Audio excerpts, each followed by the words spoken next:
Whoa! Okay, so the Nintendo Direct dropped today, and okay.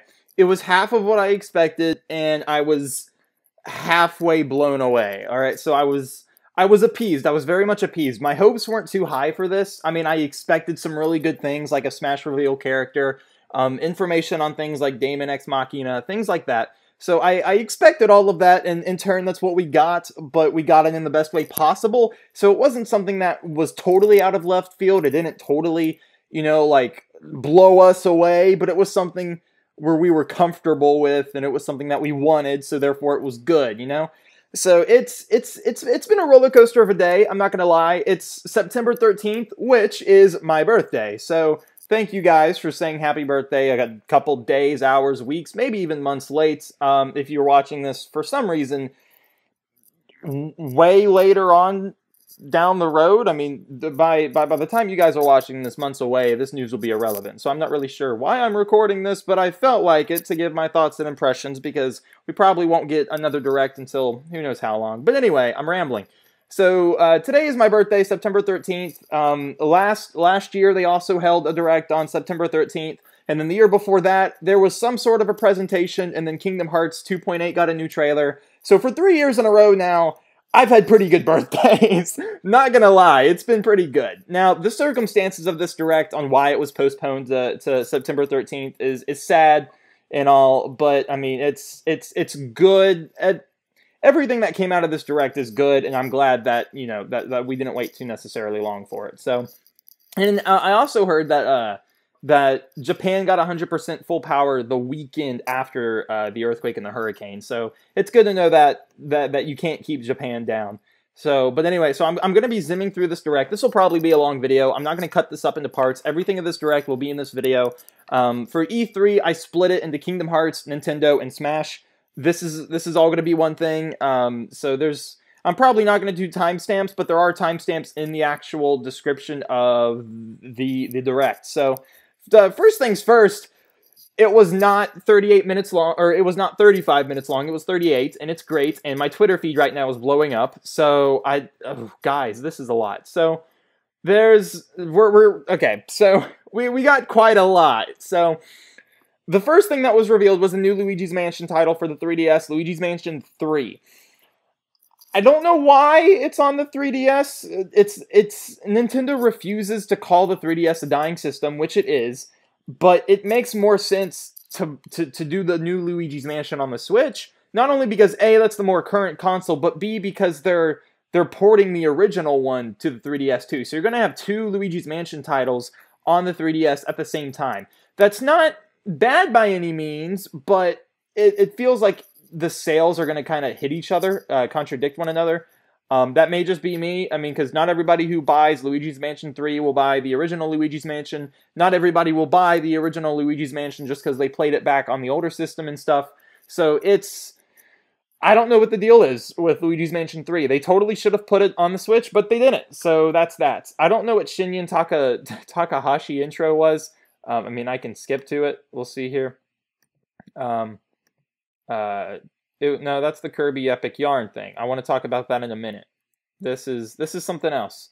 Oh, he just introduced it. All right, yeah. So, but we did get Kirby's extra Epic Yarn for the 3DS. I loved Epic Yarn. I really, really did. It's one of my favorite Kirby games, which is weird because it's like a spin-off. It's not really a Kirby game when you look at the gameplay and how it works, but I love it. It's one of my favorite Kirby games, and it's getting ported to the 3DS, which I'm sad about.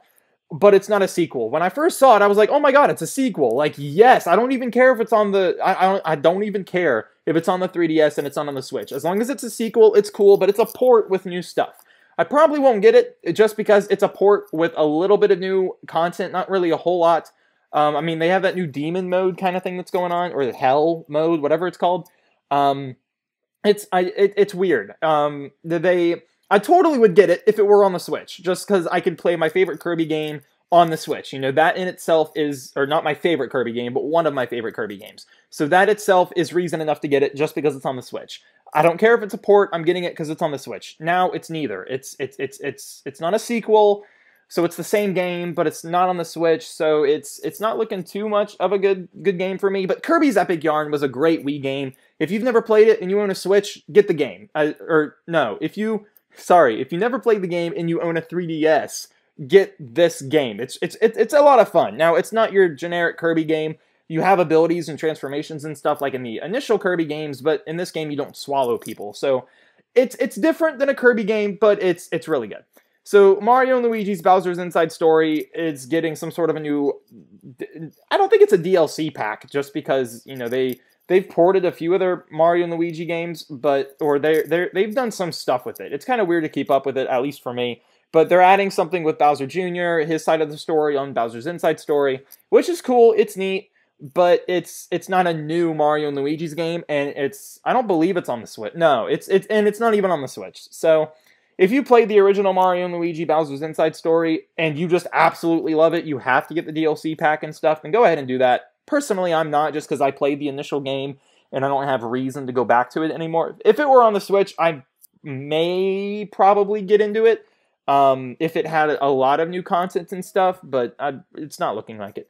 So then Luigi's Mansion, the remake is out, or is coming out. Yokai Watch Blasters, I'm not getting. Splatoon 2 version 4 looks good. I loved how the trailer for it was like this anime opening kind of thing. It was super cool. Mega Man 11, I don't like it. I played the demo. I hated it. The game, I played the original 2 Mega Man. I played Mega Man 1 and Mega Man 2. I never played anything else. I've wanted to touch the Mega Man X series. I just haven't, just because I haven't had time. But Mega Man 1 and 2, in my opinion, were much, much, much, much, much better than Mega Man 11. Mega Man 11 looks better. The concept of slowing down time and stuff works better, but I just think all the buttons and everything that you have to do just to keep track of what's on the screen is a bit too much, at least compared to Mega Man 1 and 2. That may just be me, who's not an actual Mega Man fan. I wouldn't even call myself a casual fan. I know very little about the franchise. It looks like something I want to get into, but at the same time, it's not. Like, I'm distancing myself. But anyway, Mario Tennis Aces is getting an update with, I believe, 4 new characters.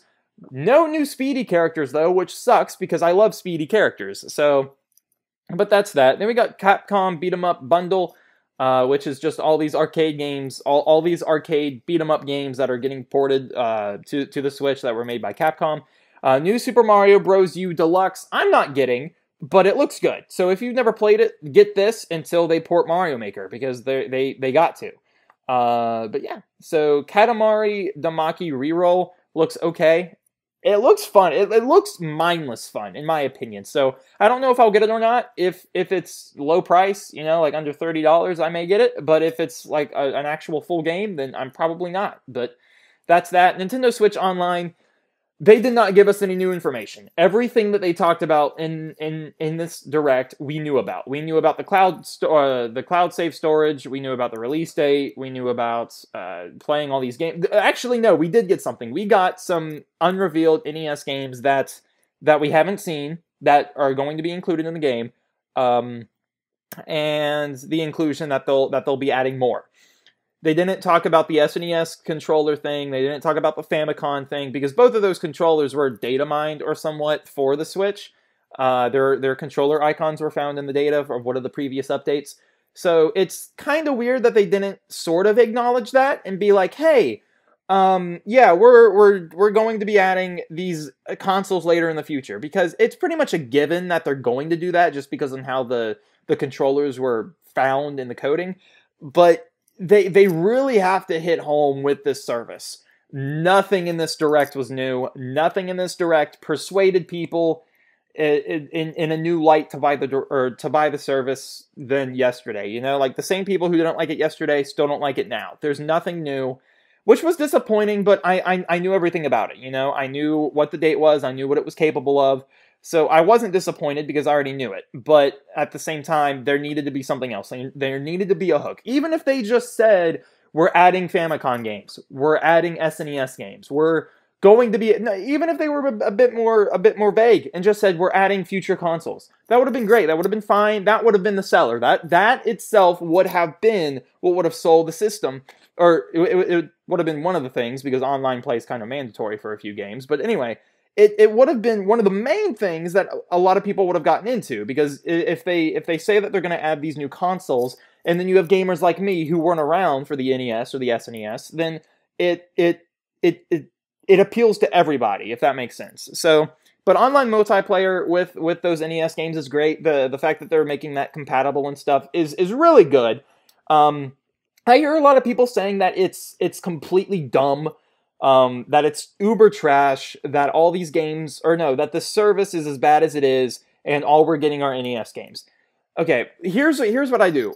I look at each of the different stances of the, or benefits. I look at each of the other benefits of the Nintendo Switch service, and I compare them on whether or not the service is worth getting on that thing alone. So when you look at the NES thing, which is the main thing that they're pushing for, you get 20 NES games for free, all with online multiplayer, which has never been done before because there wasn't internet and stuff when the NES was around. So you get online multiplayer, you get screen share or something of the likes with it, with the NES games. You get cloud save storage for that, and that's pretty much it. But you get 20 games for free, and then you get online multiplayer for all those games, if, of course, they have online multiplayer. Because I know that Metroid's one of them. I don't know if Metroid is a two-player game, but if it is, or if it isn't, then whether or not the other stuff is compatible is beyond me. But anyway, that alone, the 20 games for free that you can play online, is reason enough for me to get this service. And then, you know, you have the cloud storage save, and then you have the ability to play online. Granted, the ability to play online for some games should just be free. It is a bummer that, you know, that Nintendo, Sony, Microsoft are now, you know, making money off of us using these should-be-free products. But, I mean, at the same time, it's $20. You know, PlayStation Network Plus is like $70 a year. Microsoft's regular service, I think, is $40. So it's, or maybe even more than that. I don't know. So it's, Nintendo's really going cheap. And I think that it's a bit of a disservice to kind of hate on it when it's more than half the price of PSN or Xbox or the Microsoft subscription, which you have, by the way. If you have a PlayStation or you have an Xbox, you have that subscription. So you're already paying you're already paying more than $20 a year for a service that's just as bad as Nintendo's. So you may as well pay for a same quality service for less money. I mean, if it's that bad of a service, then it's worth $20. $20 a year isn't much. It's not really anything, unless you're just bad at keeping money. I don't know. I mean, go out in town and collect pennies on the street all day long. I don't know. But $20 is cheap for the service year round. I mean, even then, it's $35, which is $15 more for a family account. So just share with friends too. I mean, like, it's a bit more than just, oh, we have to pay to play games online. Yes, but there's more to that. So that's me ranting. I'm on the side of Nintendo on this. It's okay. It's not the best service. I'm not saying that it is the best, but it's getting too much crap in my opinion. So then we have the SNES or the NES controllers, which I'm not getting. I don't think a whole lot of people will. It's more of a collector's item than anything. I mean, the fact that they can be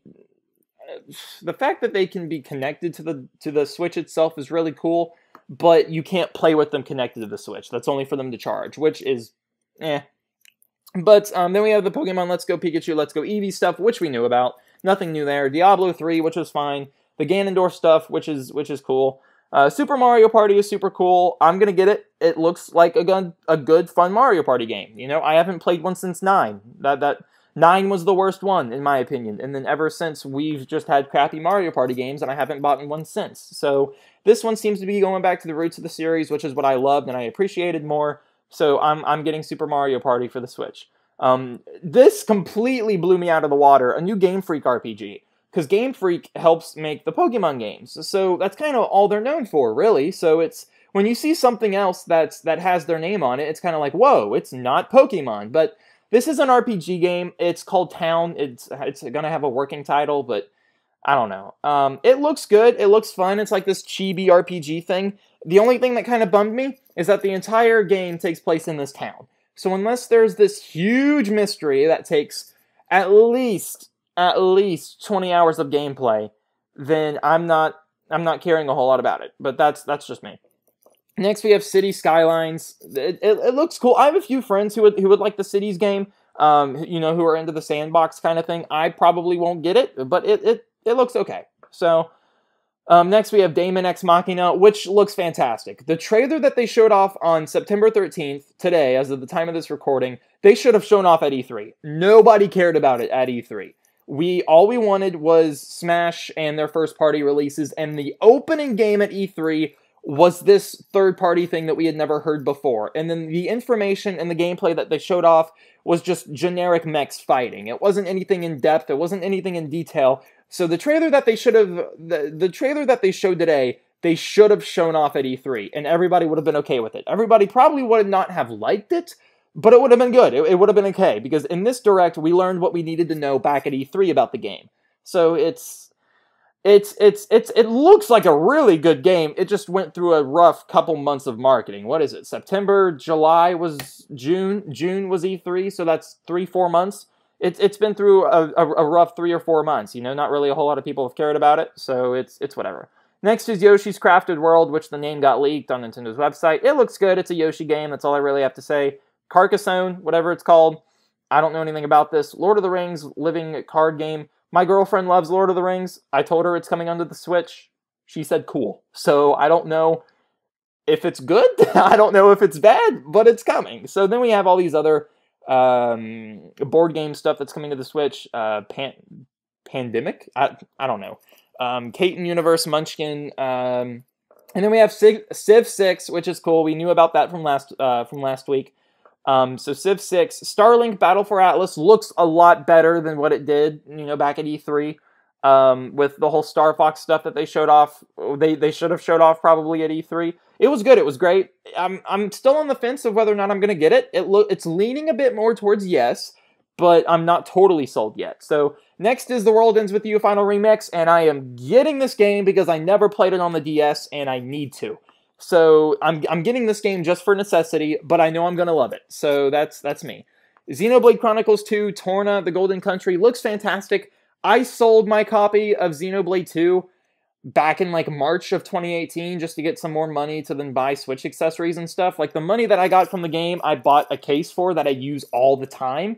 So my trade was justified, but now that they're adding more stuff, I need the game back. So I mean, today's my birthday. I just got a lot of birthday money. I may or may not get it back. Depends on if it's on discount or something. I'm not paying another $60 for that game just because I've done it once. So I mean, sure, I'll probably pay $40. That's probably a stretch, but it's whatever. So that's coming. And then coming to the Nintendo Switch in 2018, Warframe finally got a release date, which looks good. I've never played a Warframe game, but this looks good. I may get it. Just Dance 2019, FIFA 19, Sonic Racing, NBA 2K19, NBA 2K Playgrounds, and LEGO DC Supervillains no one cares about. Warframe and Team Sonic Racing are kind of the only two things there, but even Sonic's having issues. So Warframe was the only cool thing then. Then holy crap, Square Enix. God, I love you. So we got Final Fantasy Crystal Chronicles Remastered. That's one Final Fantasy game. Final Fantasy 15 Pocket Edition, that's 2. The World of Final Fantasy Maxima, that's 3. Chocobo's Mystery Dungeon, which I didn't know existed, is a thing. Final Fantasy 12, The Zodiac Age. Final Fantasy 7, 9, and 10, and 10-2 HD Remastered are all coming to the Switch. Oh my god, this is good. I'm not even that much of a Final Fantasy fan. You can ask... Yeah, okay, Dean. You guys know Dean. I do podcasts with him and stuff. He's in my suggested video YouTuber people. Dean knows how little I care about Final Fantasy. I've only played like 3 of the games. I've only beaten 1, which is 15. I got about 75% through Final Fantasy 7, and then I never beat the tutorial boss of 13. Those are the only games I've played. So the fact that we're getting all of this stuff on the Switch makes me lose my mind because I don't have to keep my PlayStation 3 anymore. I can sell it. Yes. So that's that. So God, 7 is on the Switch. Gee, not even the remake. I don't even care that the remake's not on the game. I do not care that the remake is not coming onto the Switch. Just the base game itself. So good, guys. It is a good time to be alive. Holy crap. And then, yeah, and then we got the Smash Ultimate Bundle, and then Isabelle got confirmed for Smash, which means that Vergabin is officially dead. He has no more information about Smash. his leaks are done. At least I'd say so. The guy has a reputation of being relevant even when he's not. So, I mean, I have nothing against him, but it's kind of clear that he doesn't have any more information, so it just kind of looks like he's done his time. He had Simon and Isabelle, and that was it. Everybody thought Gina was a thing. Everybody thought Shadow was a thing. Everybody thought Skull Kid was a thing, but no. Now, there is a theory that the furniture in the background of the videos that Sakurai shows of himself when he's directing Smash, he's like, thank you. You know, when he's doing all the hand gestures and stuff, and he's there in person and he's talking to you. There's a theory that the furniture in behind him connects to the characters that he's about to reveal. In the E3 demo, he had like this wood jungly stuff in behind him. And then they revealed King K. Rool in August. So those two link. And then in August, they had purple and yellow stuff in the background, which a lot of people think is Skull Kid. Or Geno. There was a mix in between there. It was mostly Skull Kid. But they didn't reveal Geno today. So a lot of people are thinking, or they didn't reveal Skull Kid, excuse me. So a lot of people are thinking, okay, so that deconfirms the theory. So the furniture thing is dead. We don't have to worry about it. That's not true. So the whole deal with the furniture theory is that the furniture in the background of Sakurai's, the furniture in the background of Sakurai's videos connects to the characters within the next Sakurai video, if that makes any sense whatsoever. So otherwise, if Isabelle's introduction were to deconfirm the furniture theory, then August would have done the same thing. Because we have Simon, Richter, Chrom, and Dark Samus, which all got announced before King K. Rool. So the furniture from E3 didn't connect to any of those 4 characters. It connected to the one at the end of the Direct where Sakurai was still there in person with more furniture behind him. We didn't get Sakurai in this video, so we don't know if it connects to the previous Direct. Yes, Isabelle was confirmed, but so was Simon, Richter, Chrom, and Dark Samus, none of which connected to the furniture from E3. It's really dumb that I'm sitting here and I'm talking about furniture and games and stuff because you wouldn't think that it would link, but it more than likely does. So I'm going to say right now, and I firmly believe this, that the furniture theory is not dead until we see Sakurai again. And if we see Sakurai again, and they don't confirm either Skull Kid or Geno, then yes, the furniture theory is dead. But more than likely by then the game would be out and it wouldn't matter. So, but as of September 13th on my birthday, I'm going to say that the furniture theory is still alive until we see Sakurai again. When we see Sakurai again in a video, give a presentation, announce a new character, if it's not Skull Kid or Geno, then we know or mostly Skull Kid, because the last furniture we saw was purple and yellow, which is Skull Kid's thing. So if we don't see Skull Kid in the next Sakurai video, then we know it's fake, or then we know it's just in our heads. So that's about it. That's all I really have. I know that I didn't skim through the video at all. Excuse me, I just read through the timestamps here, so I'm sure that this was a boring video to watch. I'll probably just download the Direct and then, you know, have it replay on top. But yeah, so anyway, guys, thank you all for watching. This is Jake logging out, and I'm going to be enjoying the rest of my birthday. Have a good one, guys.